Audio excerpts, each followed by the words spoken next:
নমস্কার বন্ধুরা, মাইতি একাডেমিতে তোমাদের সকলকে স্বাগতম। আমি সোমনাথ মাইতি আর তোমাদের সামনে নিয়ে চলে এসেছি আবারও একটি নতুন ভিডিও। তা আজকে আমরা যে বিষয় নিয়ে আলোচনা করব নিশ্চয়ই থাম্বনেল দেখে বুঝে গেছো। আজকে আমরা পাটিগণিতের অত্যন্ত গুরুত্বপূর্ণ একটা চ্যাপ্টার সরল সুদ কষা নিয়ে আলোচনা করব। তো ভিডিওটি প্রথম থেকে শেষ পর্যন্ত দেখবে। যদি ভিডিওটি ভালো লেগে থাকে অবশ্যই ভিডিওটিকে লাইক এবং তোমার বন্ধুদের মধ্যে শেয়ার করে দেবে। আর যদি চ্যানেলে নতুন হও তাহলে অবশ্যই চ্যানেলটিকে সাবস্ক্রাইব করে রেখো এবং তার পাশে থাকা বেল আইকনটি ক্লিক করে রেখো, যাতে যখনই ভিডিও আপলোড করব তোমাদের কাছে সেই নোটিফিকেশনটি পৌঁছে যাবে। তাহলে চলো দেরি না করে শুরু করা যাক। আমি ওয়ান শট ভিডিওতে কি কি বোঝাবো সেটা হচ্ছে বেসিক্যালি কনসেপ্ট, এবং তার পাশাপাশি বেশ কিছু বইয়ের অঙ্ক নিয়ে আলোচনা করব, এবং সেগুলো খুব ভালো ভালো অঙ্ক, বইয়ের অঙ্কগুলো। তো একদম প্রথম থেকে শেষ পর্যন্ত দেখবে। যাদের এই সরল সুদ কষা নিয়ে খুব কনফিউশনে রয়েছো, তারা এই ওয়ান শট ভিডিওটা একবার যদি দেখে নাও, তাহলে তারপর থেকে তোমাদের আর রকম কোনো কনসেপ্টের প্রবলেম হবে না। ওকে, তো চলো শুরু করা যাক। তাহলে ফার্স্ট আমরা একটু বুঝে নিই সরল সুদ কষা বলতে কি বোঝো। সুদ কষা বেসিক্যালি হচ্ছে দু ধরনের হয়। সুদ কষা দু ধরনের তোমাদের ক্লাস 10-এর সিলেবাসে। একটা হচ্ছে সরল সুদ কষা, সরল সুদ কষা। একটা হচ্ছে দেখবে চক্রবৃদ্ধি সুদ কষা, যেটা তোমাদের এই সিলেবাসে আছে, চক্রবৃদ্ধি সুদ কষা। ঠিক আছে, তো আজকে আমরা যেটা নিয়ে আলোচনা করব সেটা হচ্ছে সরল সুদ কষা। নেক্সট ভিডিওটা আসবে হচ্ছে চক্রবৃদ্ধি সুদ কষা, ওয়ান শট ভিডিও। তো এবার সরল সুদ কষার কনসেপ্টে প্রথমে যেটা না বললে নয়, ধরো আমি তোমাকে দিয়ে বোঝাচ্ছি। তুমি ধরো তোমার কাছে ধরো 1000 টাকা, 1000 টাকা ছিল। তুমি কি করলে, তোমার ব্যাংকে ওই 1000 টাকা জমা দিলে, ব্যাংকে 1000 টাকা জমা দিলে। তো 1000 টাকা জমা দেওয়ার পর তুমি দেখলে যে তোমার ব্যাংকে কিছুদিন পর বা কিছু সময় পর, ধরো 1 বছর পরের কথা বলি, 1 বছর পরের কথা বলি, 1 বছর, তাহলে 1 বছরে ওই 1000 টাকাটা হঠাৎ করে তুমি দেখলে যে 1100 টাকা হয়ে গেল। খুব ভালো কথা। মানে ব্যাংকে জমা দিলে তুমি 1000 টাকা, অথচ যখন 1 বছর পর ব্যাংকে তুমি তোমার পাসবইটাকে আপডেট করালে তুমি দেখতে পেলে সেখানে 1100 টাকা রয়েছে। খুব ভালো কথা। তো এখন কথা হচ্ছে যে এই যে 1000 টাকা থেকে 1100 টাকা হলো কোথায়? তুমি তো আর 1100 টাকা রাখোনি, তুমি 1000 টাকা রেখেছো। তাহলে দেখো, এই যে তুমি 1000 টাকা রেখে তুমি কত পেলে এখন? 1100 টাকা পেলে। কত অতিরিক্ত পেলে? এক্সট্রা কত টাকা পেলে? তুমি পেলে হচ্ছে 1100 মাইনাস 1000, অর্থাৎ 100 টাকা পেলে অতিরিক্ত। তাহলে এই 100 টাকাটাই কিন্তু হয়ে গেল সুদ। ঠিক আছে, 100 টাকা কি হয়ে গেল? সুদ হয়ে গেল। তাহলে তাহলে এই 1000 টাকাটা কি? এই 1000 টাকাটাই বা কি, আর এই 1100 টাকাটাই বা কি? এটা তো আমরা জানলাম হচ্ছে সুদ আছে, তাই তো? তাহলে সবার আগে যেটা জানতে হবে সেটা হচ্ছে যে টাকাটা তুমি ব্যাংকে রেখেছিলে, বা ব্যাংকে ব্যাংকে ছাড়াও ধরো তুমি কাউকে ধার দিয়েছো, তুমি 1000 টাকা ধরো কাউকে ধার দিয়েছো অথবা কারোর কাছ থেকে ধার নিয়েছো। ঠিক আছে, সেটা আমি বোঝাচ্ছি। তো এইখানে ধরো 1000 টাকাটা কি হয়ে গেল? 1000 টাকাটা হয়ে গেল আসল টাকা, আসল টাকা। ঠিক আছে, আসলটাকে আমরা কি দিয়ে বিবেচনা করে থাকি? সেটা হচ্ছে পি দিয়ে বিবেচনা করে থাকি। আচ্ছা, এবারে 1100 টাকা যেটা পেলে, 1100 টাকাটা হয়ে গেল সুদ আসল। কি বললাম? সুদ আসল, সুদ প্লাস আসল, বা যেটাকে আমরা আরেকটা ভাষায় বলতে পারি সবৃদ্ধি মূল, সবৃদ্ধি মূল, সবৃদ্ধি মূল। ঠিক আছে, আর এখানে এই যে 100 টাকাটা তুমি পেয়েছো, এই 100 টাকাটা হয়ে গেল সুদ। ঠিক আছে, তাহলে আসল এটা হচ্ছে সুদে আসলে মানে সুদ আর আসল মিলিয়ে যে টাকাটা সেটা, আর এটা হচ্ছে শুধুমাত্র সুদ। তা সুদকে আমরা কি দিয়ে বিবেচনা করে থাকি? সুদকে, আচ্ছা আমি যেটা বলেছিলাম আসলটাকে আমরা পি দিয়ে বিবেচনা করে থাকি, সুদটাকে আমরা বিশেষ করে সরল সুদ যদি হয় তাহলে তাকে আমরা আই দিয়ে বিবেচনা করব, আর সুদ আসলটাকে আমরা এ দিয়ে বিবেচনা করব। তাহলে সেক্ষেত্রে আমরা কি বলতে পারি এখানে যে এই যে আসল সুদ আসল যেটা পেয়েছিলাম সমৃদ্ধি মূল এ ইজ ইকুয়াল টু হচ্ছে নিশ্চয়ই আসল টাকাটা প্লাস হচ্ছে সুদ, ঠিক আছে, আসল টাকা প্লাস সুদ, ঠিক আছে। আচ্ছা, এবার সুদ ক্যালকুলেশনের ক্ষেত্রে আমার আরেকটা নতুন জিনিস আসবে, সেটা কি? সেটা হচ্ছে সুদের হার।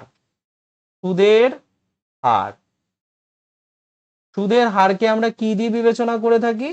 সেটা হচ্ছে আর, ছোট হাতের আর দিয়ে বিবেচনা করে থাকি, ছোট হাতের আর দিয়ে বিবেচনা করে থাকি। আর আরেকটা জিনিস যেটা এসছিল এখানে, আমি যেটা বললাম যে একটা বছর পর তুমি দেখলে যেটা 1100 টাকা হয়ে গেল, এটাকে আমরা সময় দিয়ে ইন্ডিকেট করে থাকি। সময়টাও কিন্তু সমানভাবে গুরুত্বপূর্ণ, সেটাকে আমরা টি দিয়ে বিবেচনা করে থাকি। তাহলে আমরা কটা জিনিস জানলাম? একটা তো তোমার সুদ আসল, যেটা কিনা আসল প্লাস সুদ পেয়ে গেলাম। একটা হচ্ছে জানলাম হচ্ছে সুদের হার, একটা হচ্ছে জানলাম সুদের হার, আর একটা জানলাম হচ্ছে সময়, আর একটা জানলাম কি, এটাকে আমরা সময় বলে থাকি, ঠিক আছে। তার সময়কে আমরা কিন্তু মাথায় রাখবে সব সময়ের জন্য, এটা বছরে থাকে, এটাকে কিন্তু মাসে রাখা যাবে না, এটাকে বছরেই কনভার্ট করতে হবে। তো এইটা কিন্তু তোমাদের সবার আগে মাথায় রাখতে হবে। তো এখন সুদের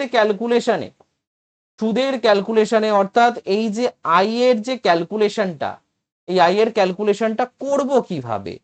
এখন কথা হচ্ছে একটা ফর্মুলা রয়েছে, সেই ফর্মুলাটা হচ্ছে কি? সেই ফর্মুলাটা হচ্ছে I equal to P R T divided by 100। I is equal to কি হয়ে গেল? P R T by 100। এখানে পিটাকে কি বললাম তাহলে? পিটাকে বললাম আসল টাকা, আসল টাকা। আর কে বললাম? সুদের হার, সুদের হার। টিটাকে বললাম সময়, অবশ্যই সেটা যেন বছরে থাকে, এটা মাথায় রাখতে হবে, ঠিক আছে। আর কি? আচ্ছা সুদের হার, এটা কিন্তু শতকরায় থাকে সব সময়ের জন্য, এটা মাথায় রাখতে হবে, এটা সব সময়ের জন্য কিসে থাকে? শতকরায় থাকে, ঠিক আছে। এবার তোমাদের ধরো এবার সময় নিয়ে কটা কথা বলি।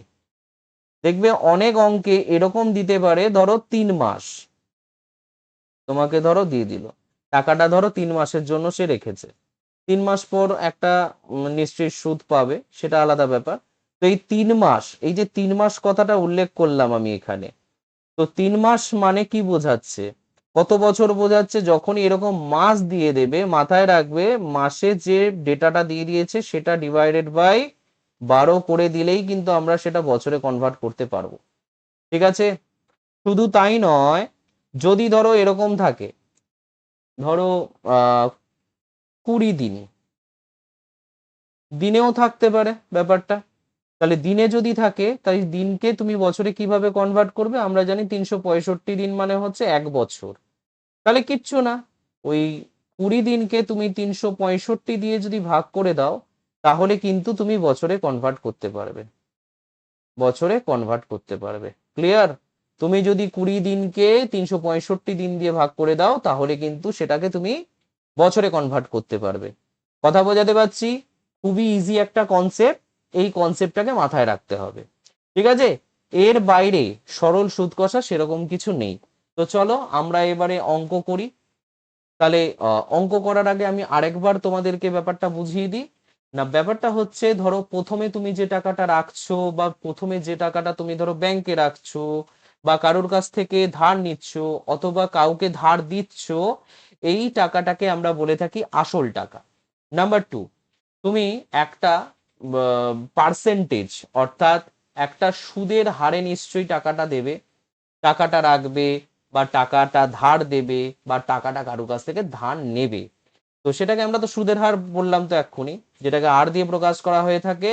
আর তুমি একটা নির্দিষ্ট দিনের জন্য টাকাটাকে ধার দিতে পারো বা ধার নিতে পারো টাকা, অথবা ব্যাংকে রাখতে পারো। ঠিক আছে? তো এই জিনিসটাকে, তো এই বিষয়টাকে আমরা কি বলছি, সময় বলছি। এটা তো তোমরা বুঝতেই পেরেছো, আলাদা করে বলার কিছু নেই। তাহলে চলো তো এবার শুরু করা যাক অঙ্ক। আশা করি তোমরা পুরো কনসেপ্টটা বুঝে গেছো। তো এরপরে আশা করি আর কোনো কনসেপ্ট হবে মানে আলাদা করে বোঝার দরকার পড়বে না। এবারে আমরা অঙ্ক করি, অঙ্ক করার ভিত্তিতে আরো তোমাদের কনসেপ্টটা ক্লিয়ার হয়ে যাবে। তাহলে চলো নেক্সট। তাহলে টেক্সট বুকেরই এক্সারসাইজের প্রথম অঙ্ক, এক্সারসাইজ 2 এর প্রথম অঙ্ক। আমরা কি দেখতে পাচ্ছি, ধরো দুই বন্ধু একসঙ্গে একটি ছোট ব্যবসা চালাবার জন্য বার্ষিক 12% সরল সুদের হারে একটি ব্যাংক থেকে কত টাকা ধার নিয়েছিলেন। তিনি হচ্ছেন মানে সেটা হচ্ছে 15,000 টাকা ধার নিয়েছিলেন। কত টাকা ধার নিয়েছেন? 15,000 টাকা। তাহলে কি পেলাম? আসল টাকা পেয়ে গেলাম। তাহলে আমরা যেটা পেলাম সেটা হচ্ছে আসল টাকা। আসল টাকাটা কত? আসল টাকাকে আমরা কি দিয়ে বিবেচনা করে থাকি? পি দিয়ে বিবেচনা করে থাকি। এটা ইজ ইকুয়াল টু কত? 15,000 টাকা। 15,000 টাকা। ঠিক আছে, 15,000 টাকা। এবার কত পার্সেন্ট সরল সুদের হারে? বার্ষিক সরল সুদের হারে মানে বছরে 100 টাকায় 12 টাকা সুদ হবে। এটাই হচ্ছে হিসেব। তাহলে বাৎসরিক আমি যেটা দেখতে পাচ্ছি 12% সুদ, মানে হচ্ছে সুদের হার, বার্ষিক সুদের হার, সুদের হার কত? আর ইকুয়ালস টু 12%। ওকে, আর কি পেয়েছি? আর পেয়েছি, তাহলে বলছে 4 বছর পরে ওই টাকার জন্য তাদের কত টাকা সুদ দিতে হবে, সুদটা আমাকে বের করতে হবে। তাহলে সময় কত দিয়েছে? সময় কত দিয়েছে? সময় দিয়েছে টি ইকুয়াল টু 4 বছর। তাহলে এখানে কনভার্ট করার কিছু নেই, বছরেই দিয়ে দিয়েছে। তাহলে আমাকে সুদের ক্যালকুলেশন করতে হবে। সুদের ফর্মুলাটা কি ছিল? তাহলে সরল সুদের ফর্মুলা, সরল সুদ I equal to P R T divided by 100। একদম ইজি ব্যাপার। তাহলে এখান থেকে আমরা পি ইজ ইকুয়াল টু কত পাচ্ছি? 15,000। আর তার সঙ্গে আর ইজ ইকুয়াল টু কত? 12। আর সময় কত দিয়েছিল? 4 বছর দিয়েছিল। ডিভাইডেড বাই কত পেয়েছি? 100। এবার আমরা সলভ করব। এখানে দুটো শূন্যের সাথে আমরা এখানে দুটো শূন্য কেটে দেবো, এখানে কিন্তু একটা শূন্য থেকে যাবে। ঠিক আছে, তাহলে এখন আমরা পেলাম কি? 150 ইন্টু 12 ইন্টু 4। তাহলে 4 12 48। আচ্ছা, আমরা একটা কনসেপ্ট ক্লিয়ার করি। 15 ইন্টু 12 কত? আচ্ছা, 6 15 কত হয়? 90 হয়। এইভাবে হিসাব করবে, 6 15 90, তো 12তে কি হবে? ডবল হয়ে যাবে, 180। 180 18, 4 18 কত? 72। তাহলে কটা শূন্য পেলাম? মনে আছে তো? 7,200 টাকা। ঠিক আছে, মাথায় থাকবে 7,200 টাকা। আচ্ছা, তাহলে এবারে হিসেব হচ্ছে এত টাকা আমরা দেখতে পেলাম যে সুদ দিতে হবে। তাহলে তাদেরকে কত টাকা সুদ দিতে হবে? এই যে কত টাকা সুদ দিতে হবে জিজ্ঞাসা করেছে। তাহলে 4 বছর পর ব্যাংকে হচ্ছে এই যে 7,200 টাকা, এটা তাদেরকে কিন্তু রিটার্ন করতে হবে। সঙ্গে কিন্তু আবার 15,000 টাকাটা দিতে হবে সঙ্গে। এখন যদি তোমাদেরকে প্রশ্ন করতো এখানে যে সুদে আসলে কত টাকা দিতে হবে, এখন সুদ আসলে কত টাকা দিতে হবে বলতে পারবে? এটা আমি এক্সট্রা দেখাচ্ছি। হ্যাঁ, এটা আমি এক্সট্রা দেখাচ্ছি। সুদ আসলে কত টাকা দিতে হবে? তাহলে সুদ আসলে কিছুই না, আমি তোমাদেরকে কনসেপ্টটা দেখিয়েছিলাম যে A equal to P plus I. এটা আমরা দেখেছিলাম। পি মানে হচ্ছে 15,000 টাকা, পি মানে হচ্ছে 15,000 টাকা প্লাস 7,200 টাকা দিতে হবে। তাহলে কত টাকা টোটাল দিতে হচ্ছে? 22,200 টাকা, নাকি? 22,200 টাকা। ঠিক আছে, 15 7 22, আর এদিকে হচ্ছে 200। তাহলে এত টাকা টোটাল তাদেরকে কিন্তু ফেরত দিতে হবে, এটা যেন মাথায় থাকে। নেক্সট নেক্সট কোয়েশ্চেন্সটা কি বলেছে, নেক্সট কোয়েশ্চেন্সটা খুব ভালো প্রশ্ন, এটাকে আমি স্টার দিয়ে রাখলাম। বলছে 2005 সালের 1 জানুয়ারি থেকে 27 মে পর্যন্ত বার্ষিক 6% সরল সুদের হারে 2000 টাকার সুদ কত হবে নির্ণয় করি। কি বলেছে তোমাদেরকে, বলেছে 2005 সালের, আমার সালটা ইম্পর্টেন্ট নয়, সালটা এখানে না, না ইম্পর্টেন্ট তো অবশ্যই আছে, এটা দেখতে হবে লিপ ইয়ার আছে না এমনি জেনারেল ইয়ার আছে। দেখলাম জেনারেল ইয়ার আছে, খুব ভালো কথা। তো কোনো একটা সাল ধরো জেনারেল ইয়ার অথবা লিপ ইয়ার, সেটা দেখার টেকনিকটা কি একবার ওইটা একটু দেখে নি, তো তোমাদেরকে দেখিয়ে নি, ব্যাপারটা বুঝতে সুবিধা হবে। এখানে 2005 আছে, এখানে লাস্টের যে দুটো ডিজিট আছে এই দুটো ডিজিটকে তুমি কি করবে, 4 দিয়ে ভাগ করে দেখো কোনো ভাগশেষ আসছে কিনা। আমি দেখতে পাচ্ছি ভাগশেষ, এখানে ভাগশেষ কত আসছে গো, ভাগশেষ কিন্তু এখানে আসবে হচ্ছে 1, এটা মাথায় থাকলো। ভাগশেষ যদি 1 চলে আসে তাহলে আর কিছু করার নেই, এটা জেনারেল ইয়ার। যদি সেই দুটো সংখ্যা মানে সেই দুটো ডিজিটের যে সংখ্যাটা হবে সেই সংখ্যাটা যদি তোমার পুরোপুরি ডিভাইড হয়ে যায় 4 দ্বারা, তাহলে বুঝতে পারবো এটা লিপ ইয়ার। ঠিক আছে, এটা তো তোমরা নিশ্চয়ই জানো। ঠিক আছে, এবার আমি আরেকটা কনসেপ্ট তোমাদেরকে বুঝিয়ে দিই, সেটা হচ্ছে ধরো তুমি কোনো একটা কিছু টাকা, ধরো তুমি কোনো একটা ধরো মাস আছে, ধরে নাও জানুয়ারি মাস, আমি জানুয়ারি মাস ধরে নাম, জানুয়ারি মাস, ঠিক আছে। এই জানুয়ারি মাসের ধরো 1 তারিখে, 1 তারিখে তুমি 1 তারিখে কিছু টাকা রাখলে। এবার 1 তারিখ, এবার 2 তারিখ, 3 তারিখ পেরিয়ে 4 নম্বর তারিখে তুমি টাকা তুললে, তোলা হলো, টাকা তোলা হলো, আর এই টাকা এখানে হচ্ছে জমা দেওয়া হলো। এই 1 তারিখে হচ্ছে জমা দেওয়া হলো, 2 তারিখ 3 তারিখ পেরিয়ে তুমি 4 তারিখে টাকা তুললে। একটা জিনিস মাথায় রাখবে, যেদিনকে তুমি টাকা তুলবে সেই দিনকের কোনো সুদ কিন্তু তুমি পাবে না, সেই দিনকের কোনো সুদ কিন্তু তুমি কোনোভাবেই পাবে না, কোনোভাবেই পাবে না। ওকে, তাহলে সুদ পাবে না, তাহলে কোন কোন দিনের সুদ পাবে, এই যে যে দিনকে তুমি টাকা রেখেছো সেই দিন থেকে শুরু করে যেদিনকে তুমি টাকা তুলছো তার আগের দিন পর্যন্ত তুমি কিন্তু সুদ পাবে, তার আগের দিন পর্যন্ত কিন্তু তুমি সুদ পাবে। ওকে, তাহলে এখানে কিন্তু আমরা বেশ এরকমই কিছু একটা করব। ধরো জানুয়ারি, ঠিক আছে, জানুয়ারি ধরো 1 তারিখে তুমি টাকাটা রেখেছিলে, জানুয়ারি কত দিনে হয়, 31 দিন, তাহলে 31 দিন। ওকে, আচ্ছা একই রকম ভাবে ফেব্রুয়ারি আছে, ফেব্রুয়ারি বেশি কিছু লিখছি না, ফেব্রুয়ারি হবে এখানে 28 দিন, যেহেতু জেনারেল ইয়ার তাই 28 দিন। তারপরে মার্চ আছে, মার্চ, মার্চ মাসটা হয় হচ্ছে 31 দিন। তারপরে এপ্রিল আছে, এপ্রিল, এপ্রিল, এপ্রিল কি হবে, এপ্রিল হচ্ছে 30 দিন হবে। তোমার দেখো 27 মে পর্যন্ত তুমি, মানে 27 মে পর্যন্ত বার্ষিক সরল সুদের হার, যাই হোক তুমি 27 মেতেই কিন্তু টাকা তুলবে, তাহলে এপ্রিল মে, মে মাসটায় হচ্ছে তোমার 27 তারিখ, 27 তারিখে তুমি টাকা তুলছো, কিন্তু 1 তারিখ থেকে 27 তারিখ অব্দি রেখেছিল, তার মানে 27 তারিখে তুলছো, তাহলে তোমার এখানে কিন্তু 26 দিন কাউন্ট হবে, 27 দিন কিন্তু কাউন্ট হবে না, তো বি কেয়ারফুল।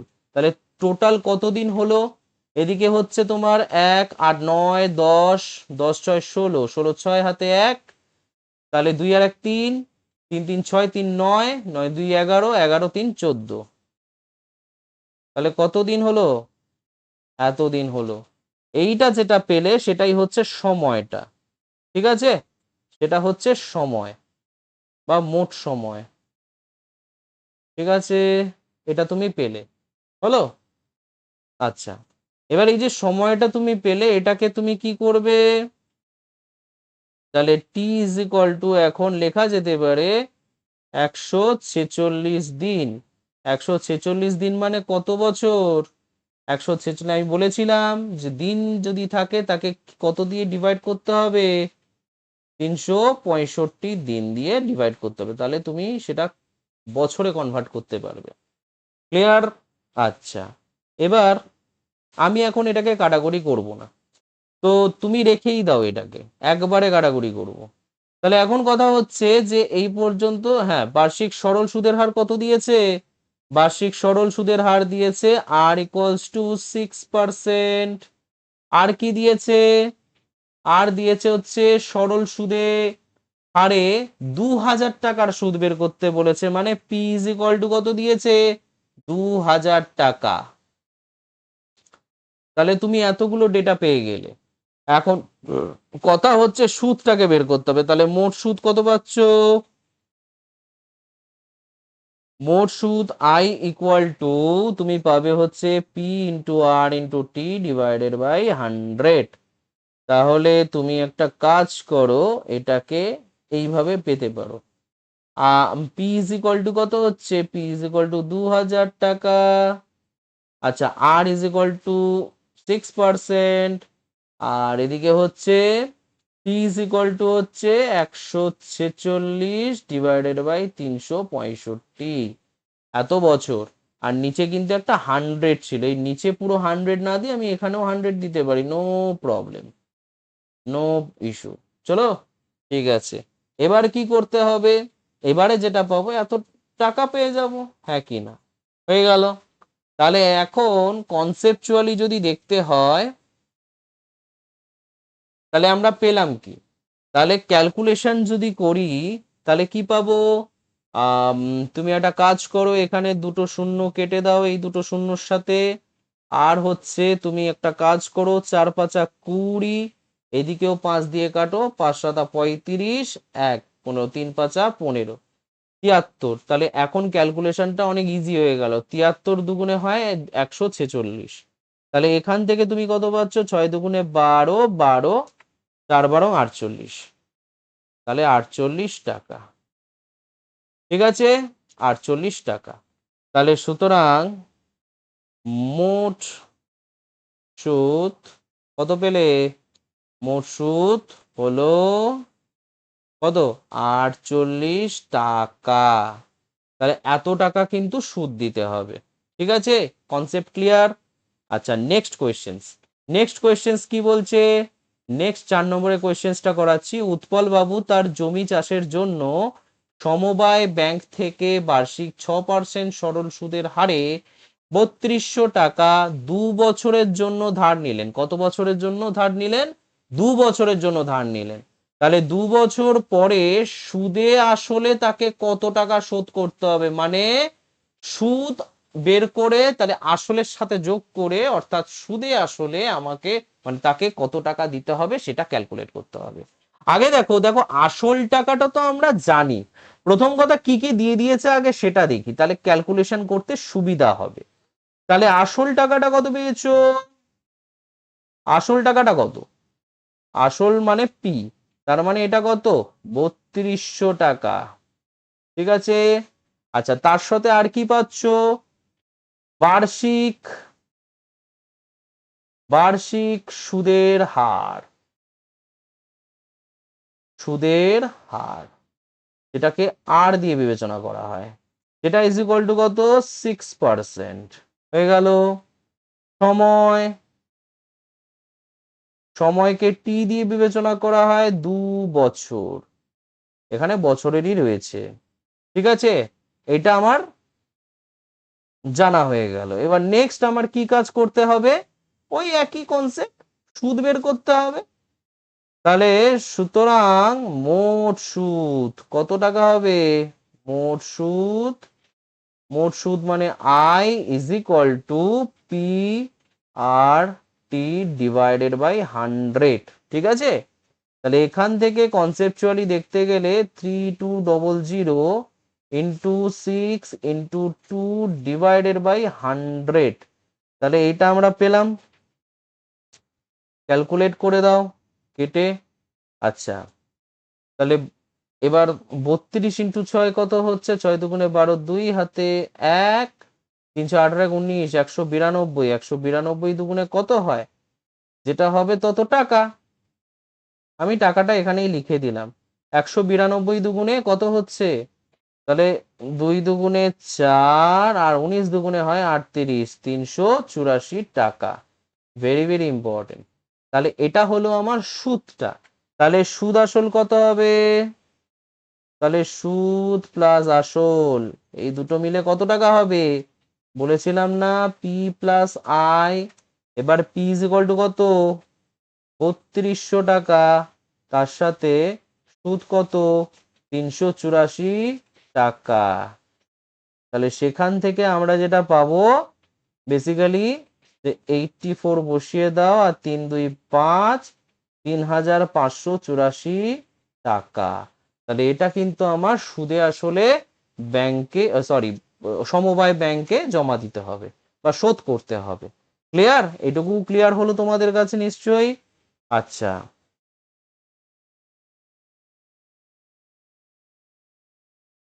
নেক্সট 7 নম্বরের কোয়েশ্চেন্সটা কি বলছে? বলছে বার্ষিক 6% সরল সুদের হারে কোনো টাকা কত বছরে দ্বিগুণ হবে সেটা হিসাব করতে হবে। This is very very important questions. এটা কিন্তু একটা দারুণ ইম্পর্টেন্ট কোয়েশ্চেন্স। বলছে কত বছরে দ্বিগুণ হবে। তাহলে আমার কথা কি বলছে? আগে ছিল ধরে নাও আসল টাকা পি, তাহলে সেটা কোনো এক কিছু বছরে, আমি জানি না টি বছরে, টি বছরে সেই টাকাটা কি হয়ে যাবে? দ্বিগুণ হয়ে যাবে, অর্থাৎ 2p তে পরিণত হয়ে যাবে। এবার কোনটাকে কি বলবো? দেখো এখানে আসল টাকাটা কত? আসল টাকাটা কত? ধরা যাক আসল হচ্ছে পি টাকা। ঠিক আছে? আচ্ছা, আসল হচ্ছে পি টাকা। তাহলে সুদ আসল কত টাকা হবে? সুদ প্লাস আসল কত টাকা হচ্ছে? 2p টাকা হচ্ছে। কেন এই টার্মটা ইউজ করলাম? কারণ কত বছরে দ্বিগুণ হচ্ছে মানে আসল টাকাটা দ্বিগুণ হয়ে যাচ্ছে। মানে এরকম যখন কোনো কথা থাকবে যে 3 গুণ হয়ে যাচ্ছে, 4 গুণ হয়ে যাচ্ছে, দ্বিগুণ হয়ে যাচ্ছে, এই ধরনের কনসেপ্টে আমরা সব সময়ের জন্য মাথায় রাখবো যে ওই যত গুণ হচ্ছে, ধরে নাও 4 গুণ হচ্ছে মানে 4p। আসল টাকা যদি p টাকা হয় তাহলে 4 গুণ হওয়া মানে হচ্ছে 4p টাকা হওয়া। তাহলে আমরা সেইখানে সুদ আসলটাকে ধরবো হচ্ছে 4p টা। ঠিক আছে? তাহলে সুদ আসলটা আমরা পেলাম 2p টাকা। তাহলে বলো তো এখান থেকে সুদ কত হবে? তাহলে সুতরাং সুদ হবে হচ্ছে সুদ আই ইকুয়াল টু হবে হচ্ছে 2p মাইনাস পি। ঠিক আছে? আচ্ছা, এখান থেকে পেলাম হচ্ছে পি টাকা, তার মানে সুদটাই শুধু হলো হচ্ছে পি টাকা। ক্লিয়ার? এখন কথা হচ্ছে সুদের হার কত? সুদের হার সুদের হারকে আর দিয়ে বিবেচনা করা হয় বলেছিলাম 6%। ঠিক আছে? এতগুলো ডেটা আমরা পেয়ে গেলাম। হলো? আচ্ছা, এবার এখানে প্রথমে একটা কথা লেখা উচিত ছিল, সেটা হচ্ছে টি বছর। ধরা যাক টি বছরে ওই টাকাটি ওই টাকা দ্বিগুণ হয়ে যাবে। কি বললাম? দ্বিগুণ হয়ে যাবে। আমরা তো দেখিয়ে দিলাম। হলো? আচ্ছা, তাহলে সুতরাং এবার সেই ফর্মুলা তাহলে সুতরাং আই ইকুয়াল টু আমরা কি জানি? আই ইজ ইকুয়াল টু জানি P R T divided by 100। ঠিক আছে? তাহলে আই ইজ ইকুয়াল টু কত পেলাম? পি টাকা পেলাম। পি তো ছিলই আগে থেকে, আর মানে 6%, টি মানে আমি জানি না, আর এটা হচ্ছে 100। তাহলে এখন কথা হচ্ছে যে টি ইজ ইকুয়াল টু কত হবে? টি ইজ ইকুয়াল টু, আমি যদি ডাইরেক্ট অঙ্কটাকে করি, 100 into P divided by 6 into P. হলো? সেখান থেকে আমরা পিপি কেটে দিলাম, আর 6-এর সাথে এটা যদি কাটি, 6 3 দুগুণে 6, 50 দুগুণে 100। হলো? আচ্ছা, আহ এটা কি করা যেতে পারে? 3 1 কে 3, মানে 16 পূর্ণ 2-3। এত এত বছর এত বছর টাইম লাগবে। ঠিক আছে? এত বছর টাইম লাগবে তার দ্বিগুণ হতে।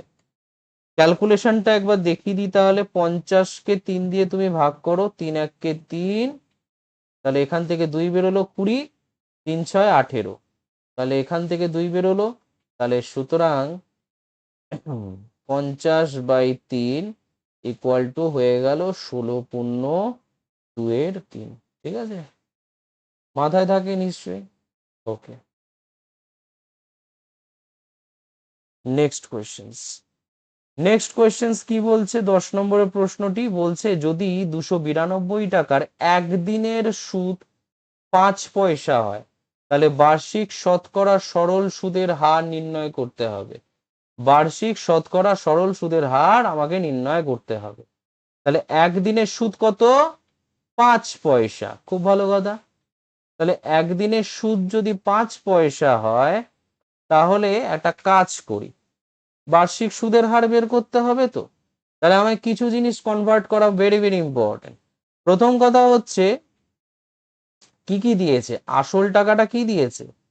আসল দিয়েছে, আসল ধরো দিয়েছে পি ইজ ইকুয়াল টু 292 টাকা। খুব ভালো কথা। আচ্ছা, তার সাথে আর কি কি দিয়েছে? সময়। সময় কত দিয়েছে? সময় ধরে নাও পি ইজ ইকুয়াল টু 1 দিন। এবার এই একদিনটাকে আমরা কি বলেছিলাম? 365 দিয়ে ভাগ করে বছরে কনভার্ট করো, বছর হয়ে গেল। আর কি জানলাম? সেটা হচ্ছে 5 পয়সা। সুদটা বলে দিয়েছে। সুদ কত? সুদকে আমরা আই দিয়ে বিবেচনা করে থাকি, এটা ইজ ইকুয়াল টু 5 পয়সা। 5 পয়সা। বাট এই 5 পয়সাকে কত দিয়ে কনভার্ট করলে টাকায় মানে পরিণত করা যায়? 5 পয়সা মানে 5/100 টাকা। ঠিক আছে, 100 দিয়ে ডিভাইড করো, সেটা টাকায় কনভার্ট হয়ে যাবে। ঠিক আছে, ওকে। তাহলে এরপর আমরা যেটা করব, আমরা জানি না, দেখো সত্যি কথা বলতে বার্ষিক শতকরা সরল সুদের হার কত। তাহলে ধরে নেওয়া যাক, ধরা যাক বার্ষিক সরল সুদের হার, সরল সুদের হার কত? Equal to R. খুব ভালো কথা। তাহলে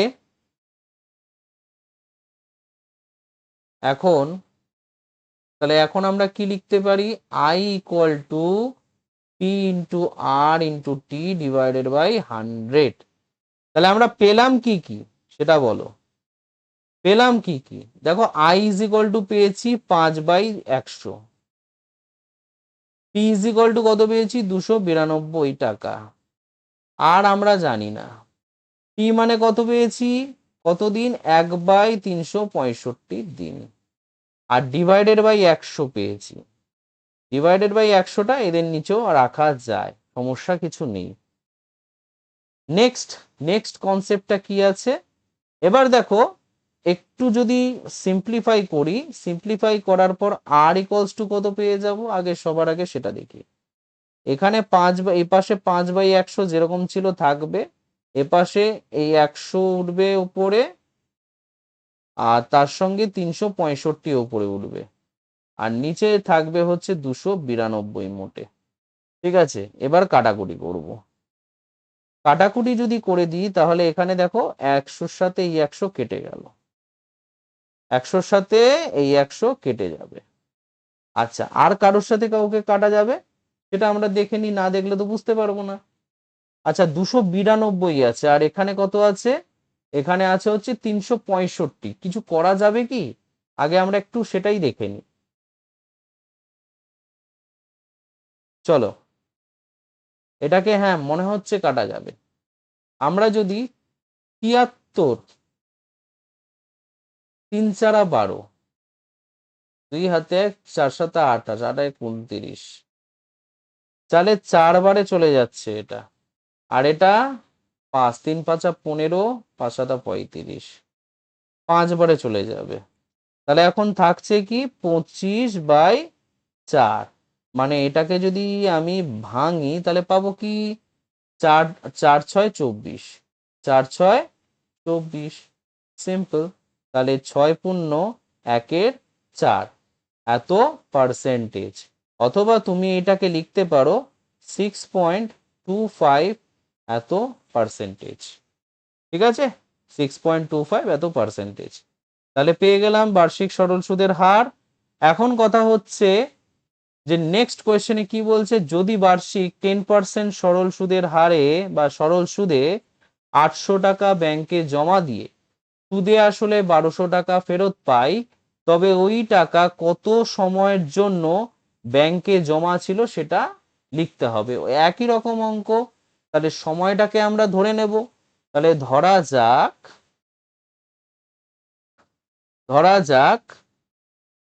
টি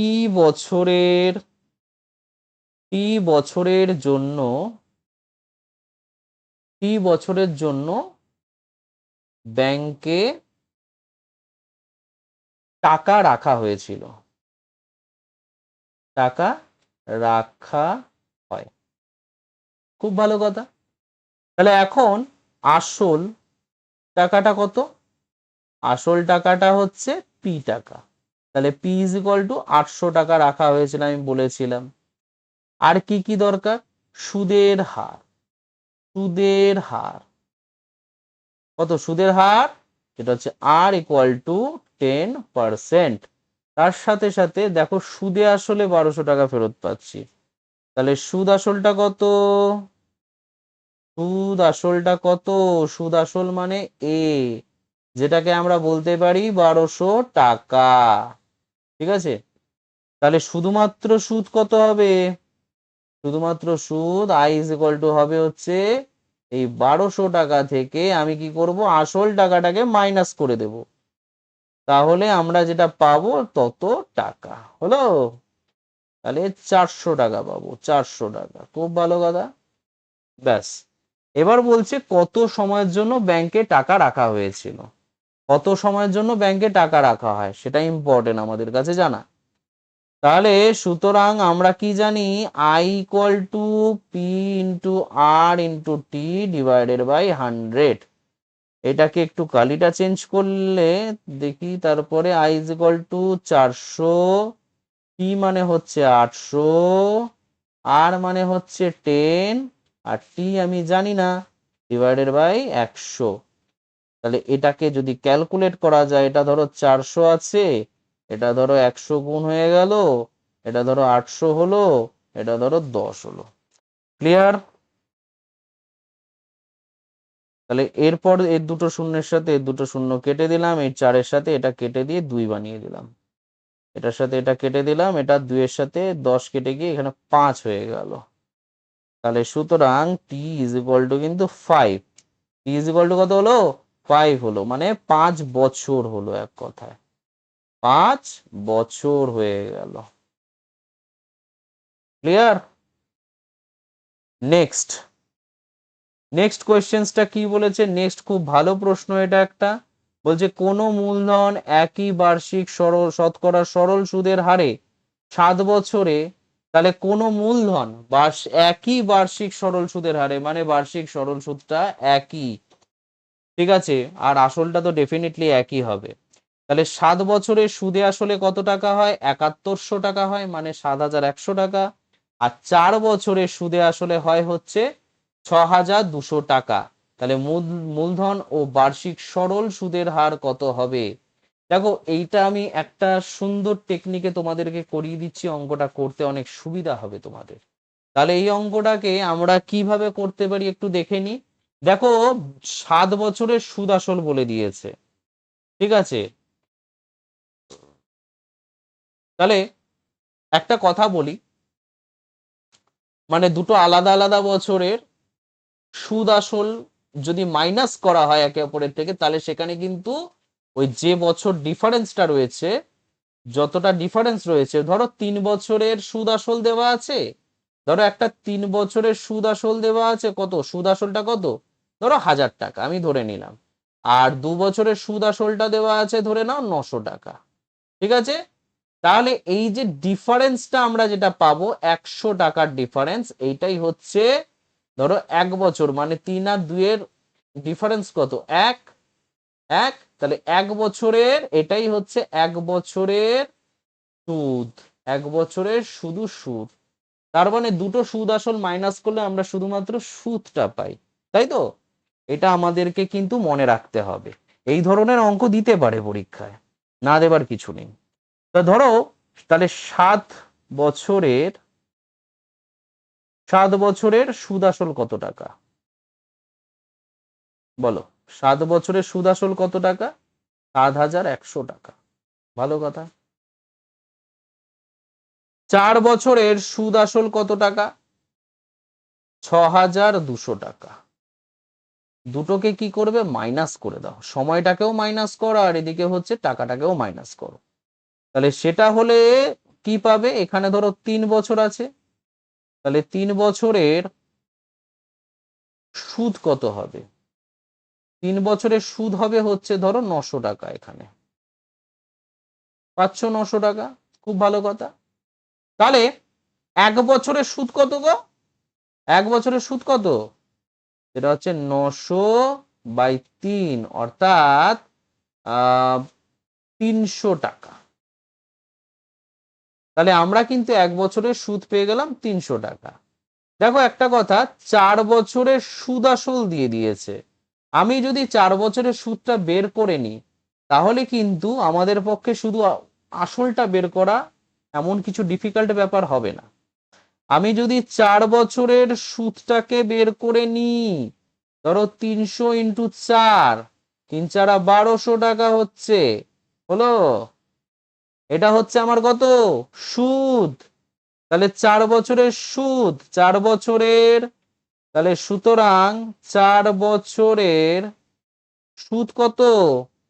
4 বছরের সুদ হচ্ছে 1200 টাকা। ঠিক আছে। আর অলরেডি তখন 4 বছরের তোমার সুদ আসল দেওয়া ছিল, তাহলে সুতরাং আসল টাকাটা কত পাবো? আসলটা তো চেঞ্জ হয় না, ওটা তো একই থাকে, শুধু সুদের পরিবর্তনের মাধ্যমে আসল টাকা, সুদ আসল টাকাটা পরিবর্তন হয়ে যায়, বা যেটাকে আমরা সবৃদ্ধি মূল বলে থাকি। তাহলে আসল টাকা অর্থাৎ পি টাকা ইজ ইকুয়াল টু, এখান থেকে পেলাম কত? সুদ আসল থেকে যদি তুমি সুদটাকে বাদ দিয়ে দাও, তাহলে যেটা পাবে সেটা হচ্ছে আসল টাকা, সেটা হচ্ছে তোমার আসল টাকা। ক্লিয়ার? কত পাচ্ছ? এখান থেকে 5,000 টাকা পাচ্ছ। তাহলে 5,000 টাকা হচ্ছে তোমার আসল টাকা। এবার সুদের হার বের করতে হবে। খুব ভালো কথা, সুদের হার। তাহলে বলো তো, 5,000 টাকার 1 বছরের সুদ কত? বলো। আমরা একটু আগেই বের করেছি, কত বের করেছি বলো? এই 300 টাকা। তাহলে 300 টাকা হচ্ছে 5,000 টাকার 1 বছরের সুদ। তাহলে 1 টাকার 1 বছরের সুদ কত হবে? 300/5000, এত টাকা। তাহলে বলো তো, 100 টাকার 1 বছরের সুদ কত হবে? 300/5000 × 100। খুব ভালো কথা।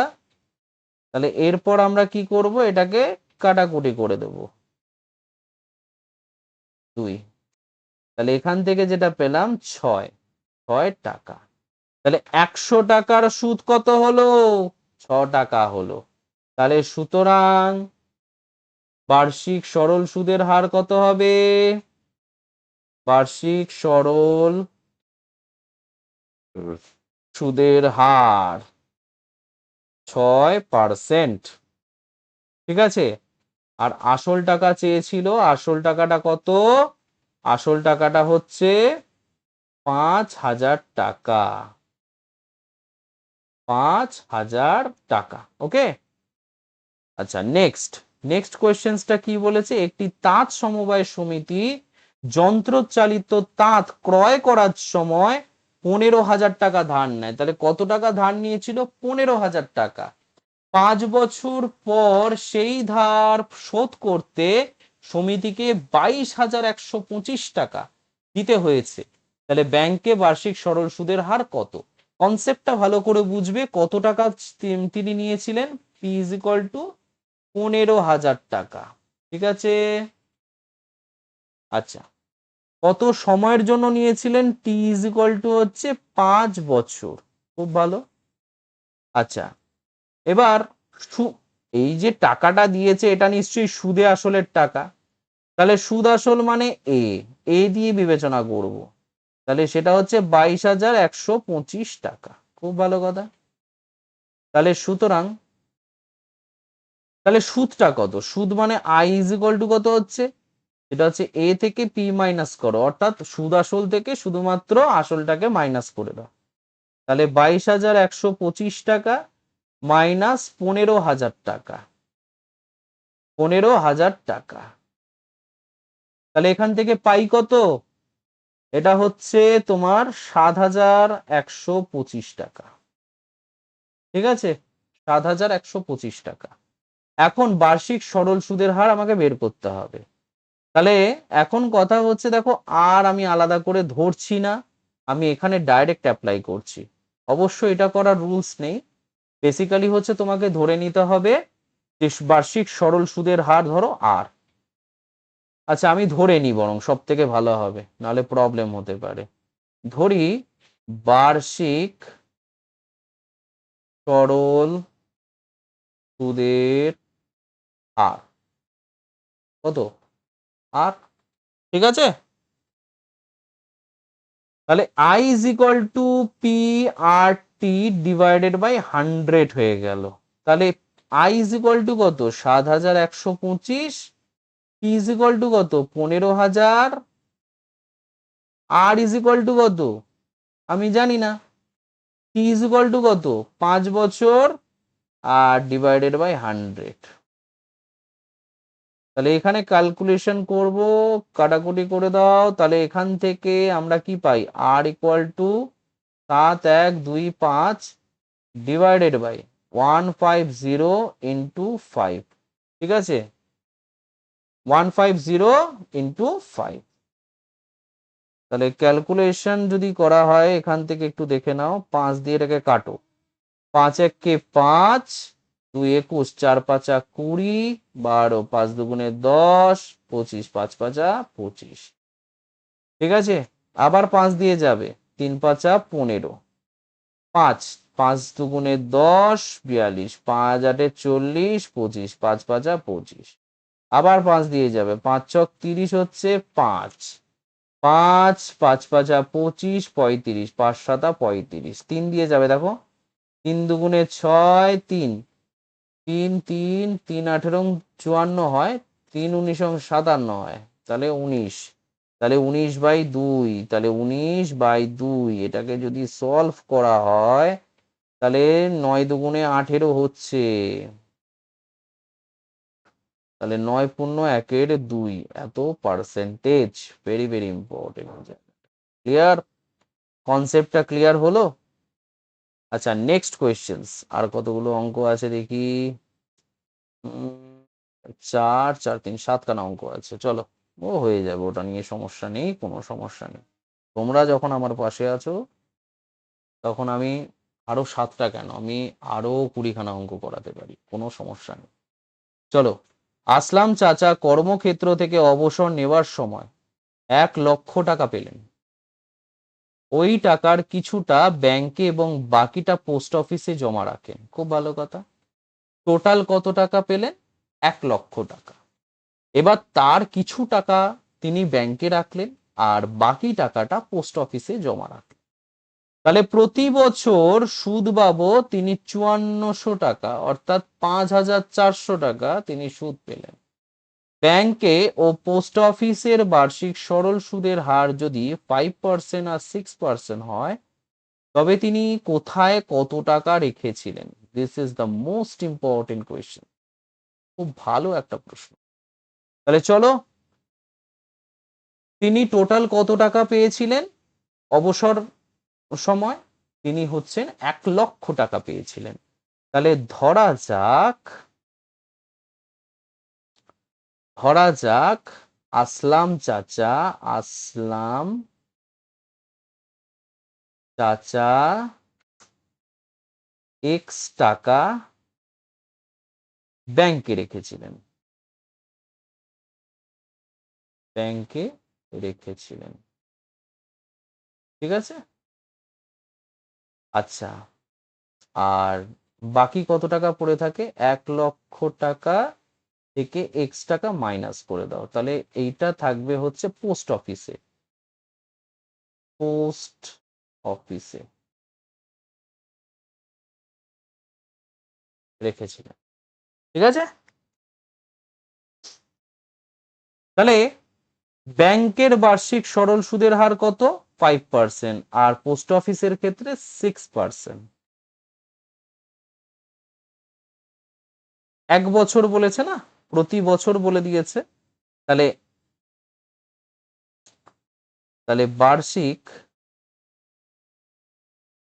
5% সরল সুদের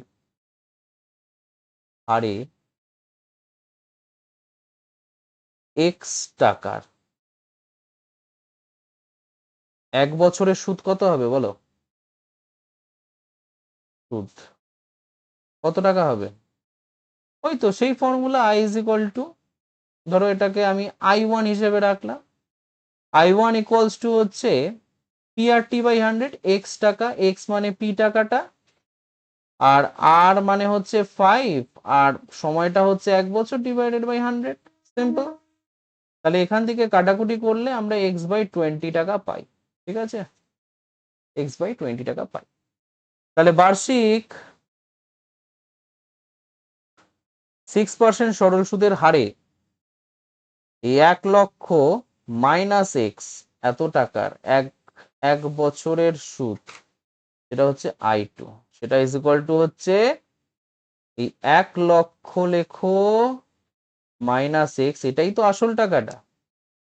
আচ্ছা, ইন্টু 6% ইন্টু 1 বছর, ডিভাইডেড বাই 100, অর্থাৎ এত টাকা পেলাম।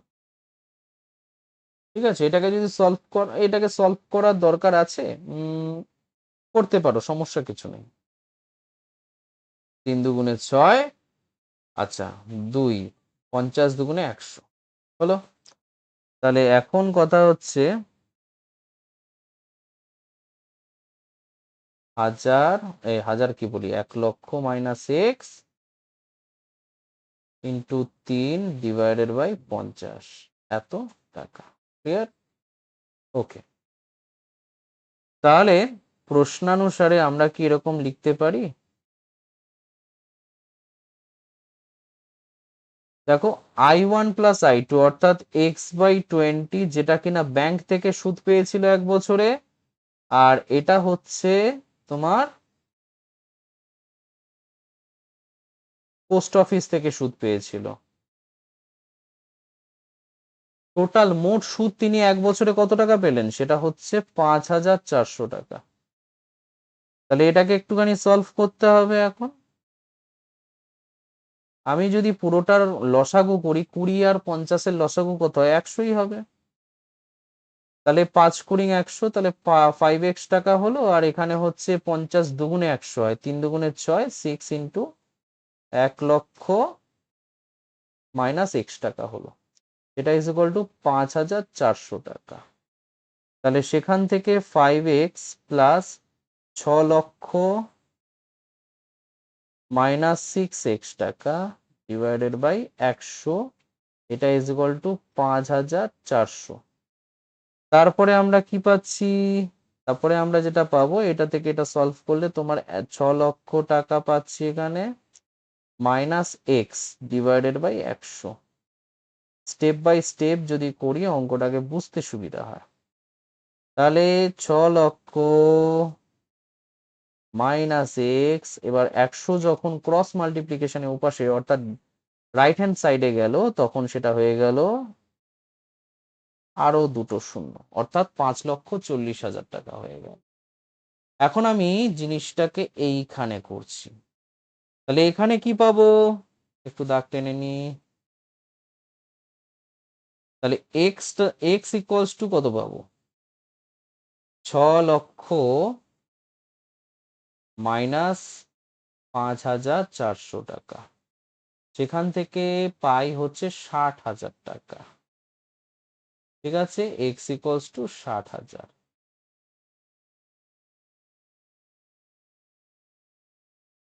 এটা কিন্তু ইম্পর্টেন্ট একটা অঙ্কের মধ্যে পড়ে। তাহলে সুতরাং তিনি কোথায় কত টাকা রেখেছিলেন? তাহলে ব্যাংক যদি বলতে হয়, তিনি ব্যাংকে এক্স টাকা রেখেছিলেন, মানে 60,000 টাকা রেখেছিলেন। আর পোস্ট অফিসে কত হবে?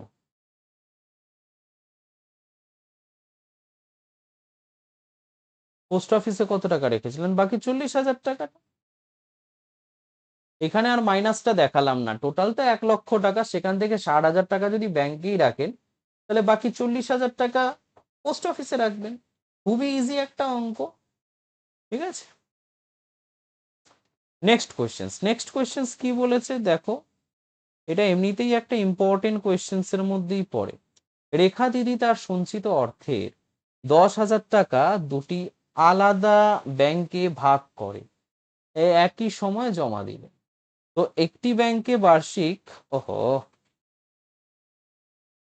আচ্ছা, একটি ব্যাংকে বার্ষিক সরল সুদের হার হচ্ছে 6% আর অন্য ব্যাংকে হচ্ছে 7%। 2 বছর পর তিনি যদি সুদ বাবদ 1280 টাকা পান, তাহলে তিনি কোন ব্যাংকে কত টাকা জমা রেখেছিলেন?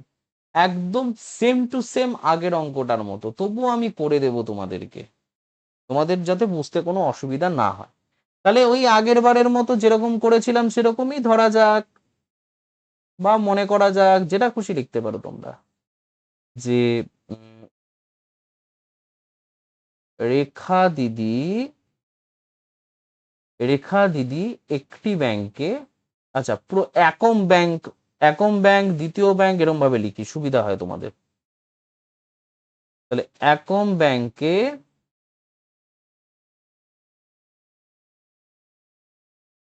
এক্স টাকা জমা দেন বা জমা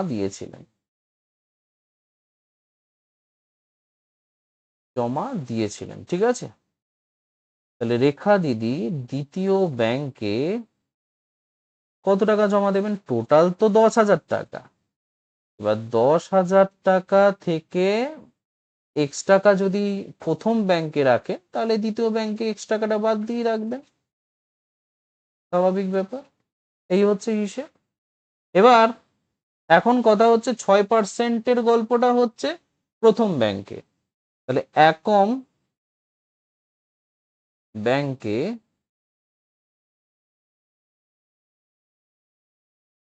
6% সরল সুদের হারে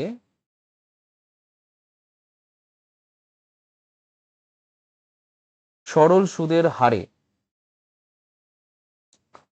2 বছরের এক্স টাকার সুদ কত হবে বলো? এখানে 2 বছর বলেছে, আবার করতে হবে একই রকম, ওখানে বলেছিল 1 বছর, এখানে হচ্ছে 2 বছর বলছে। তাহলে 2 বছরের সুদ কত টাকা? এটা ধরো I1 ধরলাম, একই ব্যাপার। তাহলে এক্স ইন্টু 6 × 2 ডিভাইডেড বাই 1, এত টাকা। এটাকে একটু সলভ করে নি, সলভ করলে আরো সুবিধা হয় ক্যালকুলেশন করে নিলে। তাহলে এটা 50, আবার কাটো, 3 × 2 = 6, 25 × 2 = 50, তাহলে 3x ডিভাইডেড বাই 25, এত টাকা, ঠিক আছে। এবার দ্বিতীয় ব্যাংকে কত পার্সেন্ট? 7% সরল সুদের হারে 2 বছরের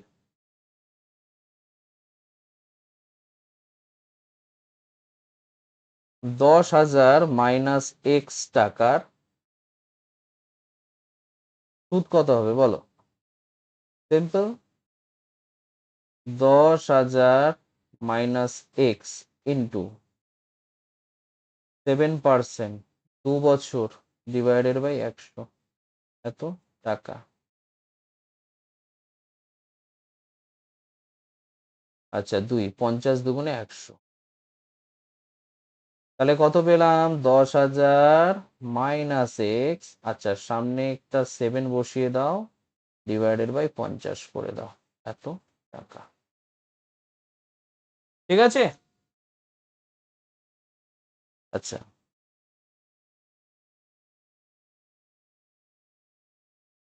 প্রশ্নানুসারে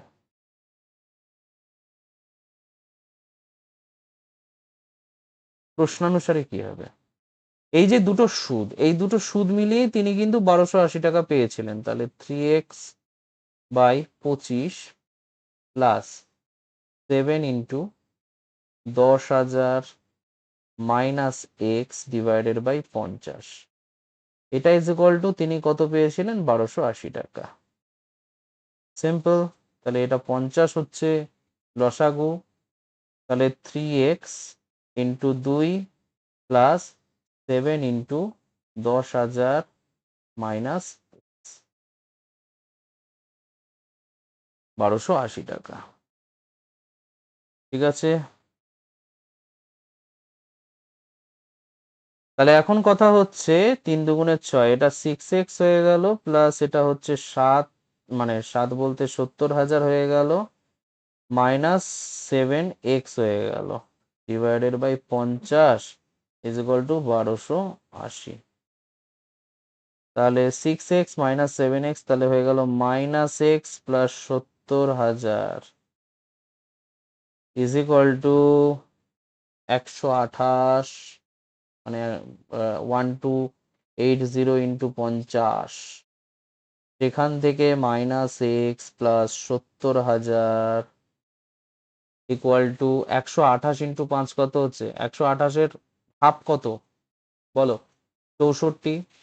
তাহলে 64 লিখবে, লিখে একটা শূন্য বসিয়ে দেবে। এবারে আর বাকি যে দুটো শূন্য রয়েছে, এই দুটো শূন্যও বসিয়ে দেবে এখানে।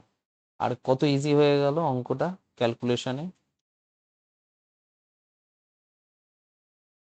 আচ্ছা, তাহলে 70,000 মাইনাস 64,000। তাহলে এখন কথা হচ্ছে এক্স ইকুয়ালস টু কত হলো? আচ্ছা, 64,000 এদিকে 70,000, তাহলে 6,000 টাকা এক্সট্রা, 6,000। তাহলে সুতরাং একম ব্যাংক কত টাকা রেখেছিলেন? 6,000 টাকা। আর দ্বিতীয় ব্যাংকে কত? 4,000 টাকা রাখবেন, তাই না? একদম সেম টু সেম ওই অঙ্কটার মতোই আমি যেটা বলছিলাম তোমাদের। 18 নম্বর অঙ্কটা কি বলেছে? বলছে কোনো ব্যাংকে বার্ষিক 5% সরল সুদের হার, মানে সরল সুদ দেয় আর কি। তাহলে ওই ব্যাংকে দীপু বাবু বছরে প্রথমে 15,000 টাকা জমা দেবার 3 মাস পরে 3,000 টাকা তুলে নেন। অসাধারণ ব্যাপার। 15,000 টাকা প্রথমে তিনি জমা দেন, জমা দেওয়ার 3 মাস পরে তিনি 3,000 টাকা তুলে নেন।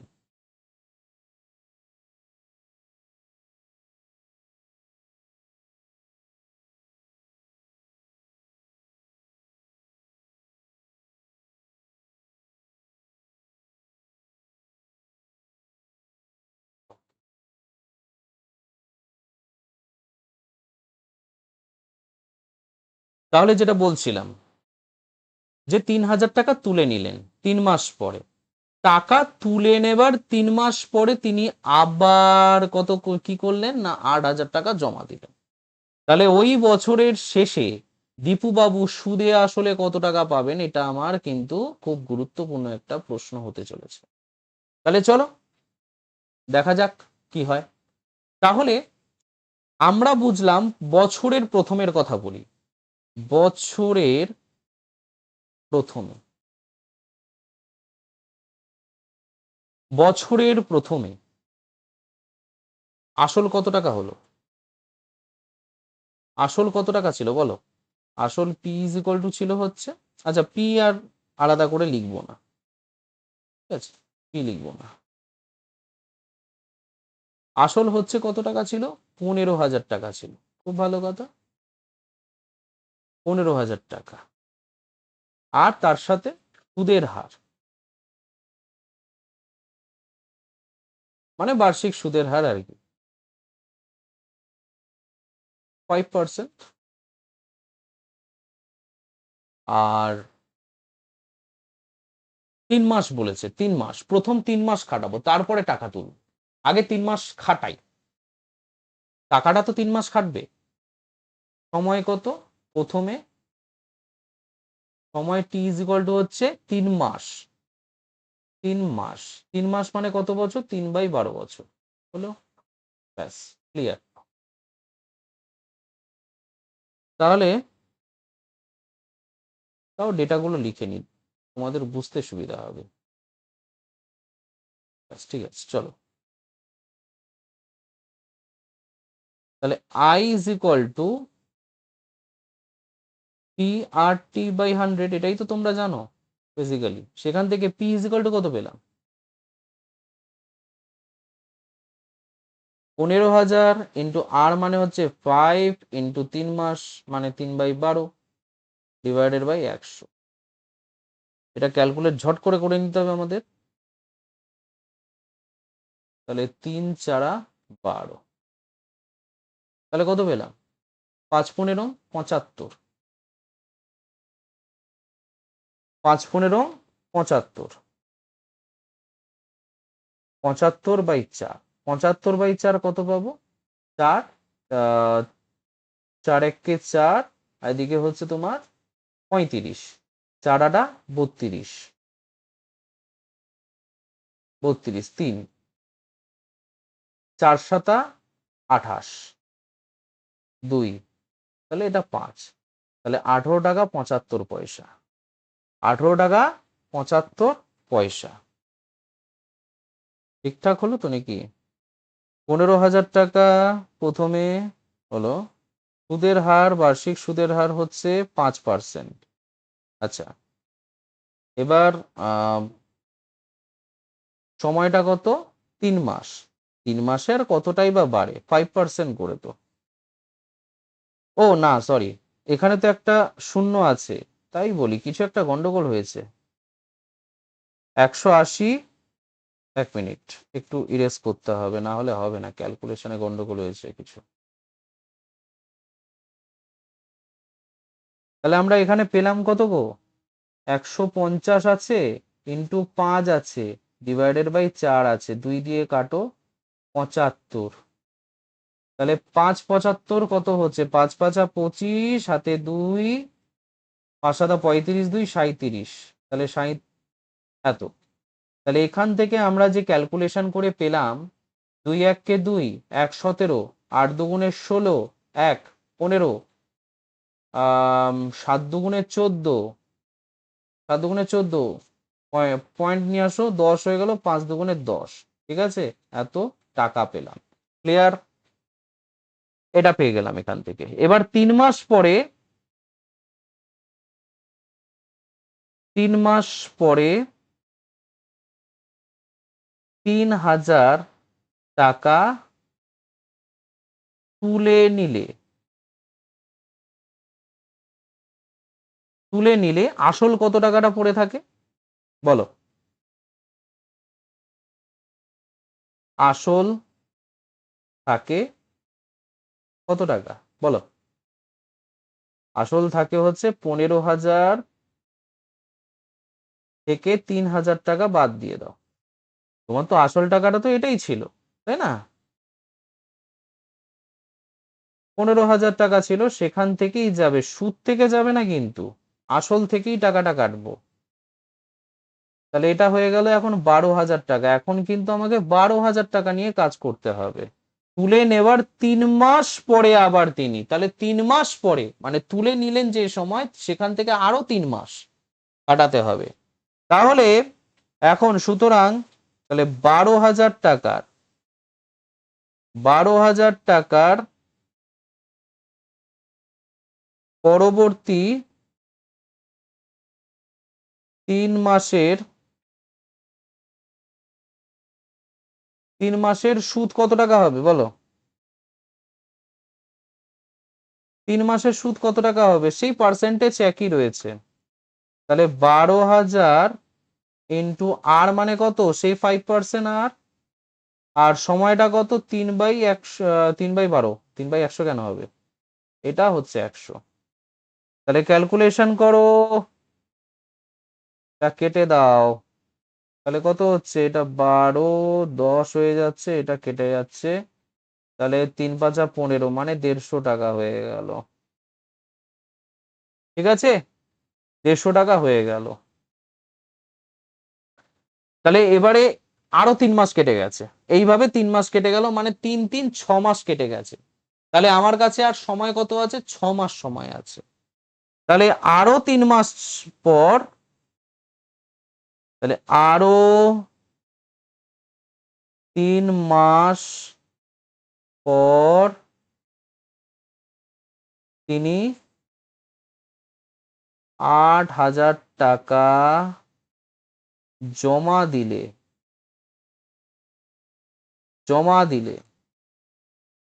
আসল টাকা কত হবে বলো? আসল হয় কত টাকা বলো? কত ছিল? 12,000 টাকা ছিল, প্লাস 8,000 টাকা জমা দিলেন। তাহলে কত টাকা হবে এখান থেকে বলো? 20,000 টাকা হবে। সিম্পল। নেক্সট, এইবার এই 20,000 টাকাটারই আমার কিন্তু সুদ বের করতে হবে। কত দিনের? এইবারে আমার তো টোটাল 1 বছর টাইম নিয়েছে। তাহলে প্রথমে 3 মাস কাটলো, দ্বিতীয়বার 3 মাস কেটেছে। প্রথম 3 মাসে একটা সুদ পেয়েছি, পরবর্তী 3 মাসে আরেকটা সুদ পেয়েছি। তাহলে এখন পড়ে থাকলো কত মাস? 6 মাস পড়ে থাকলো। তাহলে সুতরাং অবশিষ্ট, তাহলে অবশিষ্ট 6 মাসের সুদ নির্ণয় করতে হবে। সেটা ইজ ইকুয়াল টু কত হচ্ছে? দেখো আমাকে কাকে কাজে লাগাতে হবে? কোন টাকাটাকে কাজে লাগাতে হবে? 20,000 টাকাটাকে কাজে লাগাতে হবে। তাহলে এখন আসল টাকা হিসাবে কিন্তু 20,000 টাকা রাখতে হবে, কারণ অবশিষ্ট লাস্টে 20,000 টাকাই রয়েছে আসল টাকা। 5% সরল সুদের হার। আর কত মাস? 6 মাস, 6/12 হয়ে যাবে বছরে কনভার্ট করতে গেলে, ডিভাইডেড বাই 100। তাহলে ব্রেক করলে আমরা পাবো কি? দুটো শূন্য কেটে দাও। তাহলে 12-র সাথে যদি কাটো, 6 দুগুণে 12, 2-এর সাথে যদি কাটো, এটা 100 হয়ে গেল। মানে এখন 500 টাকা পেয়ে গেলাম এখান থেকে। ক্লিয়ার? তাহলে বলো তো 1 বছরে মোট সুদ কত পেলাম? মোট সুদ কত দেখতে পাচ্ছি? প্রথমে হচ্ছে দেখো এই টাকাটা, অর্থাৎ 187.50 প্লাস, তারপরে পাবো হচ্ছে এই দেখো 150 টাকা, 150 টাকা রাখলাম। নেক্সট পাবো হচ্ছে 500, তাহলে এখানে 500 টাকা রাখলাম। তাহলে এখান থেকে পেলাম কত?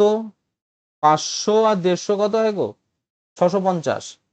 650, 750, তাহলে 750 আর এদিকে হচ্ছে তোমার 800, ওই 837।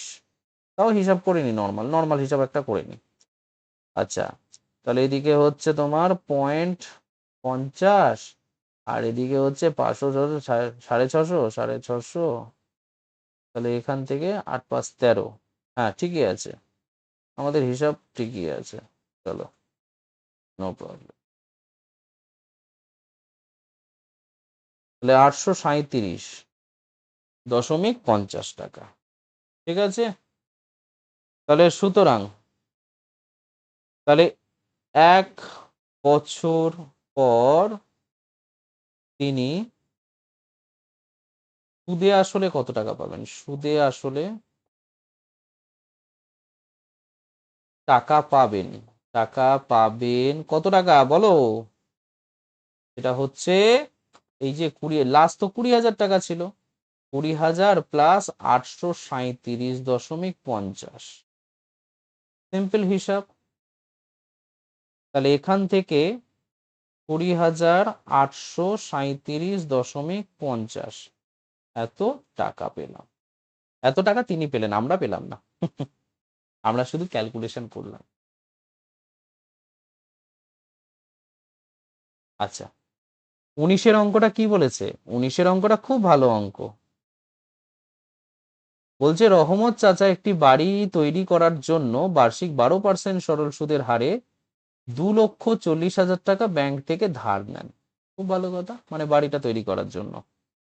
অবশ্যই এখনকার দিনে এইটুকু টাকায় কিছুই হয় না, তবুও যাই হোক অঙ্কের ক্ষেত্রে হিসাবটা বোঝার জন্য ঠিক আছে।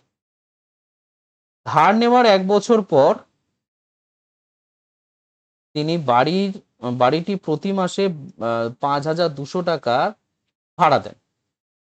ধার নেওয়ার কত বছর পরে তিনি বাড়ি ভাড়ার আয় থেকে ব্যাংকে টাকা পরিশোধ করবেন, সুদ সহ পরিশোধ করবেন? খুব ভালো কথা, হেভি প্রশ্ন, হেভি প্রশ্ন, এটা দারুণ প্রশ্ন, আমি এটা স্টার মারি এখানে। তো এখন কথা হচ্ছে, কত টাকা ধার নিয়েছিলেন? কত টাকা ধার নিয়েছিলেন? 2,40,000। ভালো কথা।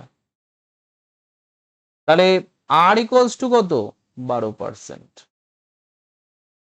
ঠিক আছে, সময়টা কত? আমি সময়টাকে ধরে নিলাম টি সময়, মানে টি ইজ ইকুয়াল টু এন বছর আমি ধরে নিলাম, ধরি।